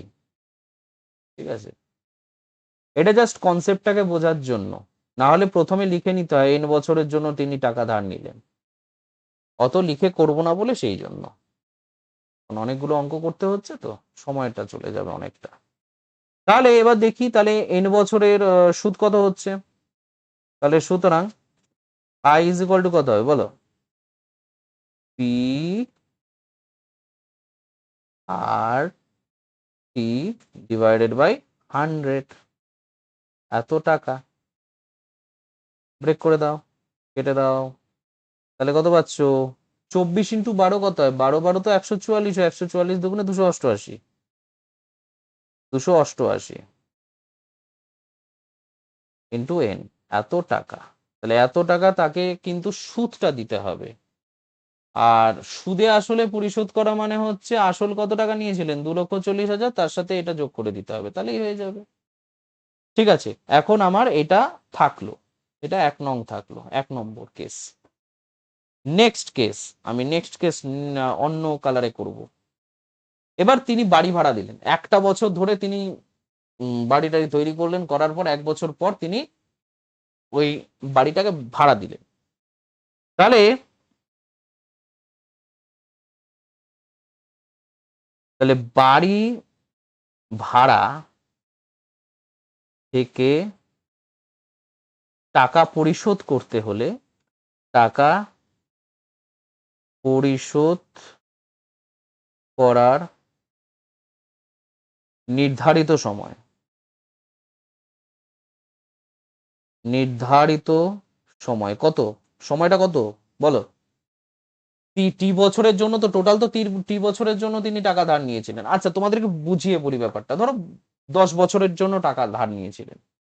এবার 1 বছর পর, মানে টাকা ধার নেওয়ার 1 বছর পর তিনি যদি বাড়ি ভাড়া দেন, তাহলে তার কাছে পড়ে থাকলো কত বছর টাকা পরিশোধ করার জন্য সুদ সহ? এটা হচ্ছে 9 বছর। একটা বছর জাস্ট পার করে গেছে, একটা বছর। তাহলে সময়টা কত? তাহলে টি থেকে 1 বছর, সরি টি থেকে কেন, এন থেকে, তাহলে তার কাছে কত টাইম থাকলো? n-1, এত বছর। নির্ধারিত নির্ধারিত সময় হচ্ছে এত বছর থাকলো। তাহলে 1 মাসের 1 মাসের বাড়ি ভাড়া কত? 5,200 টাকা। তাহলে 12 মাসের বাড়ি ভাড়া কত হবে? 5,200 ইন্টু 12, এত টাকা। সিম্পল। তাহলে প্রশ্নানুসারে, এবার তোমাদের মনে হচ্ছে তাহলে n-1 বছরেরটা কেন বের করলাম না? আমি প্রশ্নানুসারে ডাইরেক্ট লিখতে, আমার এখানে জায়গা কম আছে বলে তাই। তা দেখো 12 মাস মানে 1 বছরের বাড়ি ভাড়া যদি এত টাকা হয়, তাহলে n-1 বছরের বাড়ি ভাড়া তো এত টাকা হবে। সেটা ইজ ইকুয়াল টু, সেখানে যত টাকা জমবে সেই পুরো টাকাটা দিয়ে কিন্তু সুদে আসলে তিনি টাকা শোধ করবেন। 2,40,000 তো থাকবে, তার সাথে হচ্ছে 28,800 টাকা, মানে 28,800 ইন্টু এন টাকাও কিন্তু থাকবে। ঠিক আছে, এবার এখান থেকে সলভ করে তোমাকে এন এর ভ্যালু বের করতে হবে। কি করে বের করবে, একটু কালিটা চেঞ্জ করে নি।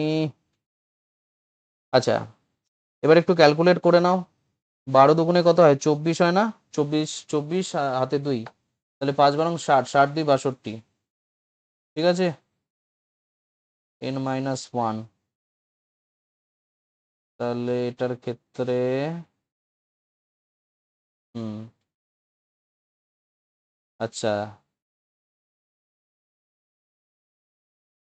এত n minus 6 2 4 00 is equal two 2,40,000 plus হচ্ছে 28,800 টাকা, মানে 28,800 টাকা।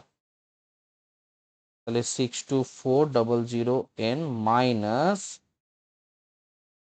28,800 আর এটা হচ্ছে 2,40,000 প্লাস 62,400 টাকা।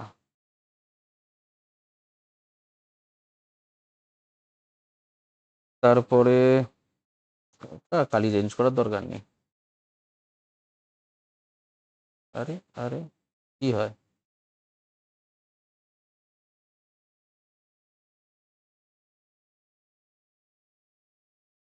এক মিনিট একটা জিনিস দেখে নি, গন্ডগোল হচ্ছে না তো? ঠিক আছে, ভিডিও চলছে, ওকে, নো প্রবলেম।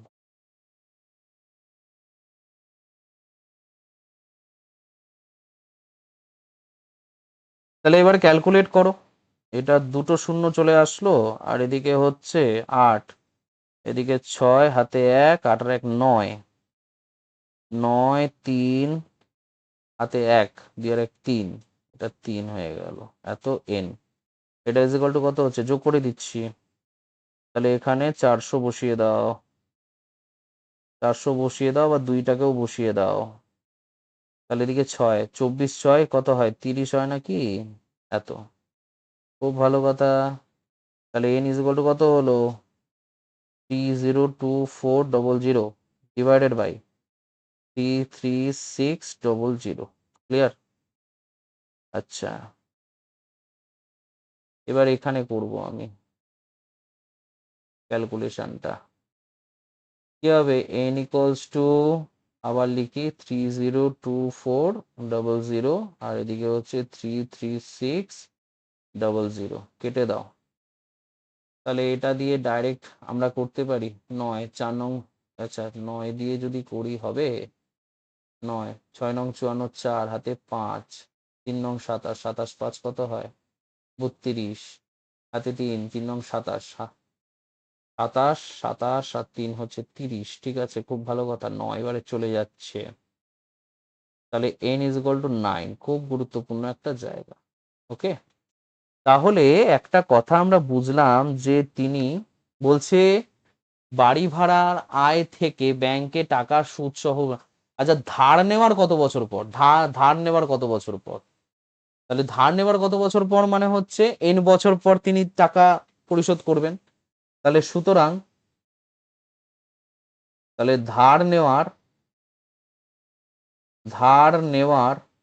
9 বছর পর, 9 বছর পর তিনি টাকা পরিশোধ করবেন, টাকা সুদ সহ পরিশোধ করবেন, সুদ সহ পরিশোধ করবেন। হয়েছে? ওকে, নেক্সট কোয়েশ্চেন্স, নেক্সট। আর আচ্ছা,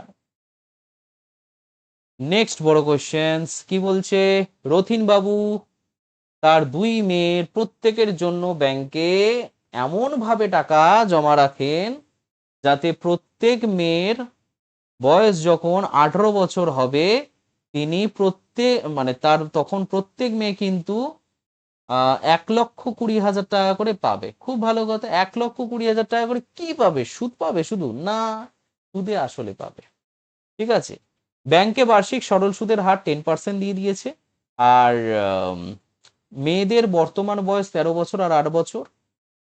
তিনি প্রত্যেক মেয়ের জন্য ব্যাংকে কত টাকা জমা রাখেন। আমি না একটা কাজ করি, এরকম একটা দাগ টেনে দিই, অঙ্কটা করতে সুবিধা হবে, তোমাদের বুঝতে সুবিধা হবে। এপাশে লিখবো হচ্ছে বড় মেয়ে, আর এখানে লিখি হচ্ছে ছোট মেয়ে। ছোট মেয়ে, ঠিক আছে। আচ্ছা, তিনি প্রত্যেক মেয়ের জন্য ব্যাংকে কত টাকা জমা রাখেন আমি জানি না, ধরে নাও। তাহলে পি ইজ ইকুয়াল টু আমি ধরে নিলাম এক্স টাকা, ঠিক আছে। আর এখানে পি ইজ ইকুয়াল টু, আচ্ছা এখানে পি ওয়ান ধরলাম, এখানে পি টু ধরলাম। এখানে তুমি একটা কাজ করো, এটা ওয়াই টাকা ধরে নাও, ওয়াই টাকা, ঠিক আছে। আচ্ছা, আর কি, আর কি কি ডেটা দিয়েছে? আর ডেটা দিয়েছে হচ্ছে সুদের হার, আর ইকুয়ালস টু এখানে কত আছে 10%, এখানেও তাই আছে, আর ইকুয়ালস টু 10%। হলো। নেক্সট, নেক্সট আমরা কি দেখতে পাচ্ছি, এখানে অ্যামাউন্ট কত আছে, অ্যামাউন্ট, এটা এ ওয়ান, অ্যামাউন্ট দুজনেই কিন্তু সমান পাবে, এ ওয়ান বলে লাভ নেই, অ্যামাউন্ট দুজনেই সমান পাবে। তো সেক্ষেত্রে 1,20,000 টাকা, ঠিক আছে। তাহলে সুদ আই ইজ ইকুয়াল টু কত হবে বলো, এখানে আই ওয়ান, মানে বড় মেয়ের ক্ষেত্রে ওয়ান আর ছোট মেয়ের ক্ষেত্রে টু। তাহলে সেটা হচ্ছে 1,20,000 টাকা থেকে যদি তুমি এক্স টাকাটা বাদ দিয়ে দাও, তাহলে যে টাকাটা পড়ে থাকে সেটা হচ্ছে সুদ। আবার এখানে, এখানে সুদ আসল কত টাকা হচ্ছে, এখানেও 1,20,000 টাকাই হচ্ছে, ঠিক আছে। আর I two is equal to কত, মানে ছোট মেয়ের ক্ষেত্রে সুদটা হচ্ছে আই টু, সেটা হচ্ছে তোমার 1,20,000 টাকা থেকে ওয়াই টাকা মাইনাস করে দাও, মাইনাস করে দাও, যেটা থাকবে তত টাকা। এবার হচ্ছে এখানে সময়টা কত, এর ক্ষেত্রে সময় মানে বড় মেয়ের ক্ষেত্রে সময় কত, বড় মেয়ের দেখো, বড় মেয়ের যখন বয়স 13 বছর তখন কিন্তু টাকাটা রাখা হয়েছিল 18 বছর বয়সের আগে পর্যন্ত, তাহলে 18 থেকে 13 বাদ দাও, তাহলে হবে হচ্ছে 5 বছর, ঠিক আছে, 5 বছর। আহ ছোট মেয়ের ক্ষেত্রে কি হচ্ছে, ছোট মেয়ের ক্ষেত্রে এখন বয়স হচ্ছে 8 বছর, তাহলে তার যখন 18 বছর বয়স হবে তখন সে টাকাটা পাবে, তাহলে তার 10 বছর খাটছে, তাহলে তার 10 বছর টাকাটা খাচ্ছে, হয়েছে। এবার নেক্সট আমরা কি দেখতে পাচ্ছি, এখানে I one equal to P into, sorry P one into R into T one divided by 100, এটাই পেয়েছিলাম। আর এখানে আই টু ইকুয়ালস টু কি দেখতে পেয়েছি, P two into R into T two divided by 100, simple.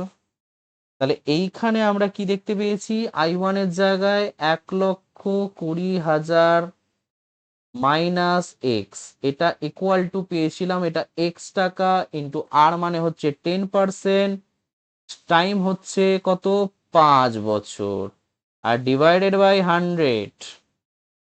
এবার এটাকে ক্যালকুলেট করে নিই আমরা, এটাকে আমরা ক্যালকুলেট করলে কি পাবো, 5, 5×100,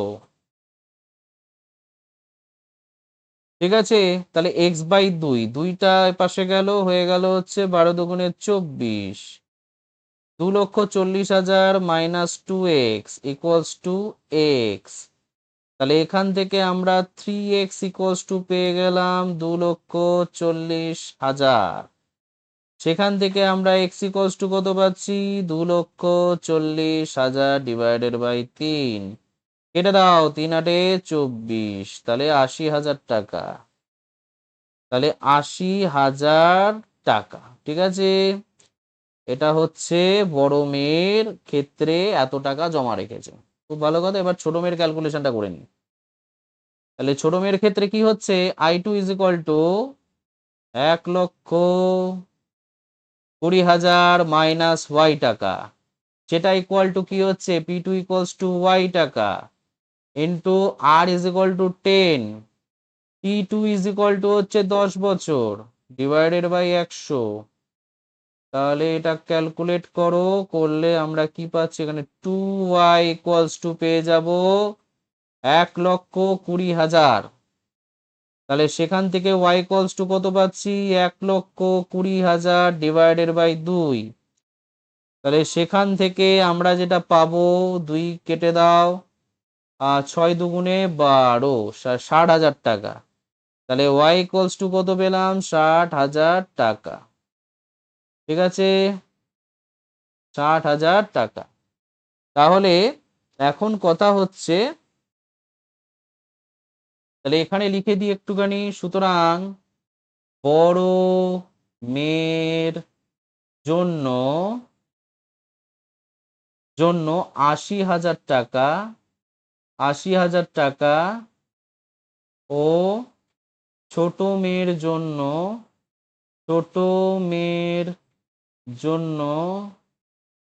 60,000 টাকা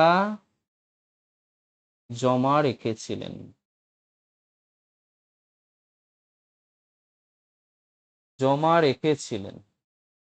ঠিক আছে, তো এইভাবে এই অঙ্কটা শেষ হলো। এটা খুব গুরুত্বপূর্ণ একটা প্রশ্ন। এবারে একটু এমসিকিউতে আসি।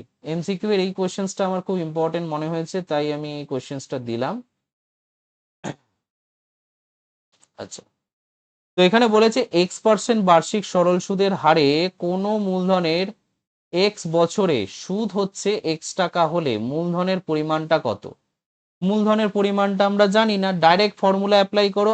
i = কত, p আর t/100, এটাই তো ফর্মুলা জানি। এবারে i = কত বলেছে, i = সুদ কত বলেছে x টাকা, এখানে রাখলাম। p মানে আমি জানি না, pটাই বের করতে হবে। r = কত x%, t মানে কত, t বছর মানে x বছরের কথা বলেছে, ডিভাইডেড বাই 100। তাহলে p = কি হলো 100 × x divided by x²। Calculate করো, p = 100 ডিভাইডেড বাই x হয়ে গেল। কি করে হলো এটা, কিচ্ছু না, ঘ্যাচ করে কেটে দাও এখানে। তাহলে তুমি কিন্তু এখানে যেটা পাবে সেটা হচ্ছে, আমি এখানে টাকাটা লিখে দিলাম। তাহলে কত পাচ্ছ 100/x টাকা। ঠিক আছে, মূলধনের পরিমাণটা বের করতে বলেছে। নেক্সট কোয়েশ্চেন্সটা কি বলেছে, বলছে বার্ষিক r% সরল সুদের হারে কোন মূলধনের n বছরের মোট সুদ বলে দিয়েছে। এটা মোট সুদ বলে দিয়েছে, তাহলে মূলধনের পরিমাণটা কত? এখানে অবশ্য p বলেছে, আমি x ধরে নেব, মূলধনের পরিমাণটাকে x ধরে নেব। তাহলে i = আমরা কি জানি, p/t/100, তো p/t/100 জানতাম। আচ্ছা, এইবারে তুমি একটা কাজ করো, দেখো আমি মূলধনটাকে x ধরবো, কিন্তু আমি একটা কাজ করি, প্রথমে এটা x ধরে নিই, তাহলে সুবিধা হবে আমাদের বুঝতে। মূলধনটাকে x ধরে নাও। আচ্ছা, মূলধন হচ্ছে কত, x টাকা। ঠিক আছে, এটা ধরে নাও। আচ্ছা, i = কত বলেছে, p/n/r ডিভাইডেড বাই 100। এটা x আছে, এটা r আছে, t এর জায়গায় আমরা দেবো n বছর, মানে n বলে দিয়েছে বলে তাই, ডিভাইডেড বাই 100। তাহলে মূলধনের পরিমাণটা আমাকে বের করতে হবে। আচ্ছা, বাই দ্য ওয়ে, এখানে সুদের পরিমাণটা কত দিয়েছে, বাই 25 দিয়েছে না, এটা 25 হবে, 25। তাহলে এখান থেকে আমরা যেটা পাবো, কি বের করতে বলেছে, মূলধনের পরিমাণ। তাহলে x = এর পাশে কত পাবো, p/n/r × 100 divided by 25 × r × n। ঠিক আছে, আচ্ছা এবারে একটু ব্রেক করে নাও। তাহলে r এর সাথে r কেটে গেল, n এর সাথে n কেটে গেল। তাহলে এখানে 25-এর সাথে এটা কাটলে এটা 4 হয়ে গেল। তাহলে এখন 4p, x এর ভ্যালুটা কত পেলাম 4p। ঠিক আছে, তাহলে এই 4p হচ্ছে রাইট আনসার। ক্লিয়ার, ব্যাপারটা বুঝতে পারলে? মূলধনের পরিমাণটা কত, 4p টাকা। Next questions,